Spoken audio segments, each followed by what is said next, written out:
প্রিয় দর্শক, আসসালামু আলাইকুম ও রহমতুল্লাহ। আশা করি সবাই ভালো আছেন।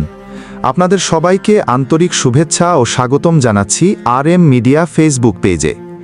আজকের আয়োজনে আমরা জানব দয়াল বাবা গনি শাহ রহমতুল্লাহি আলাইহি এর নৌকার ইতিহাস। আল্লাহর অলিদের জীবনকথা যেমন ভক্তদের অনুপ্রেরণা দেয়, তেমনি তাদের ব্যবহৃত প্রতিটি স্মৃতি ও নিদর্শনও হয়ে ওঠে ইতিহাসের অমূল্য অংশ। সেই ধারাবাহিকতায় আজ আমরা শুনব ও জানব দয়াল বাবা গনি শাহ রহমতুল্লাহি আলাইহি এর নৌকার কাহিনী ও এর তাৎপর্য। আসসালামু আলাইকুম রহমতুল্লাহি তাআলা ওয়া বারাকাতুহু।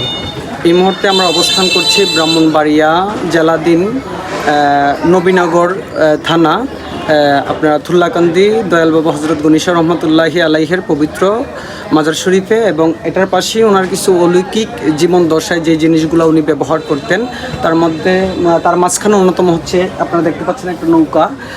এই নৌকাটা দিয়ে বাবা গনি শাহ রহমতুল্লাহি আলাইহি সদা সর্বদা এটা ব্যবহার করতেন। এটা ওনার ব্যবহারকৃত জিনিসের মধ্যে অন্যতম একটা জিনিস ছিল নৌকা। এই নৌকাটা দিয়ে সদরাচর উনি আমাদের বানসারামপুর থেকে বা আমাদের কালাইনগর থেকে ওনার গ্রাম থেকে এখানে আসতেন, এবং ভক্ত মুরিদানরা এটাকে অনেক মহব্বত করে থাকেন, যেহেতু এই নৌকাটা বাবা গনি শাহ রহমতুল্লাহ আলাইহি ব্যবহার করেছেন।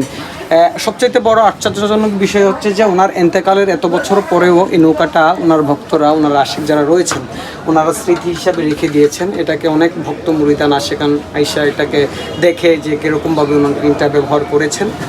আল্লাহর ওলিদের নিদর্শনের প্রত্যেকটা জিনিসই ব্যবহারের, এখানে আরও অনেক জিনিসগুলো আছে। আপনারা দেখতে পাচ্ছেন যে দয়াল বাবা গনি শাহ রহমতুল্লাহ যে খাটে থাকতেন, খাটটা ওনার যে ব্যবহারকৃত আরও অনেক জিনিস রয়েছে, যে জিনিসগুলো দয়াল বাবা গনি শাহ রহমতুল্লাহ আলাইহি ব্যবহার করতেন।